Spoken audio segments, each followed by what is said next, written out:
Here we will see global.asx file in ASP.NET. When we declare any variable in .aspx file, the value of that variable is reside on that particular page.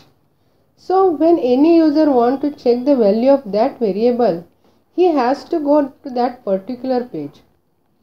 If user wants that some of the variables should be in action when user starts an application, he can use the global.asx file. The global.asx file, also known as the ASP.NET application file, is an optional file that contains code for responding to application level and session level events.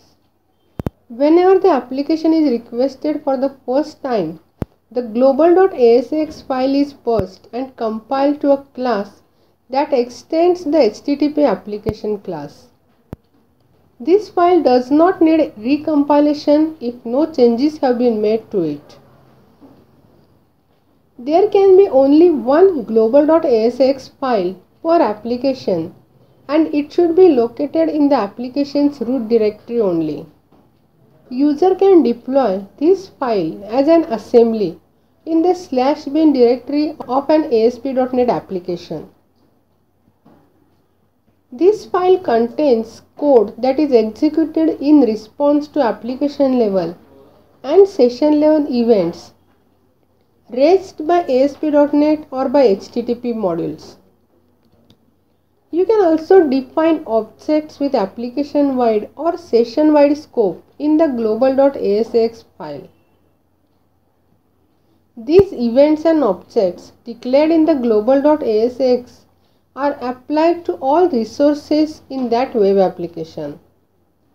Before writing global.asx file, 2 points should be remembered. First is global.asx file is an optional file. Use it when there is need for it. And second is, if a user requests the global.asx file, the request is rejected. External users cannot view the file. To add a global.asx file in your project, do following things. If you have already added the project, then from Solution Explorer, select Add New Item, and from that select Global Application class. And if you are adding new project, then open Visual Studio, create a new website, then go to Solution Explorer window, and from that select Add New Item and then Global.Application class. There are two types of events in global.asx file in your application. First is events which get called for every request, and second is events only get invoked under certain conditions. Different events which get called for every request are application begin request, which is called at the start of every request. Application authenticate request. This is called before authentication is performed. Application authorize request. This event is called when the application stage is completed. Application resolve request caching. This is often used in conjunction with output caching. Application acquire request state. This is called just before session specific data is retrieved for the client and is used to populate session collection. Application pre-request handler execute. This is called before the appropriate HTTP handler executes the request. Application post request handler execute. This is called just after the request is handled by its appropriate HTTP handler. Application release request state. This is called when the session specific information is about to be serialized from the session collection so that it's available for next request. Application update request cache. This is called just before the information is added to the output cache.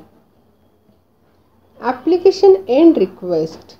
This is called at the end of the request, right before the objects are released and reclaimed.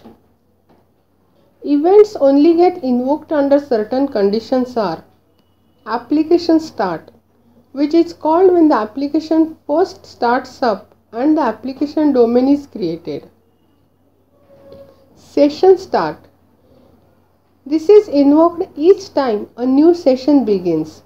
This is often used to initialize user-specific information. Application error. This is invoked whenever an unhandled exception occurs in the application. Session end. This is called when the user session ends. A session ends when your code releases it explicitly or its idle time exceeds the set expiry timeout. Application end. This method is invoked just before an application ends. And application disposed. This method is called sometime after the application is shut down and the garbage collector is about to reclaim the memory. Global.asx file must reside on the IIS virtual root. Events and states specified in the global file are then applied to all resources within the web application. For example, global.asx defines a state application variable. All ASPX files within the virtual root will be able to access this variable.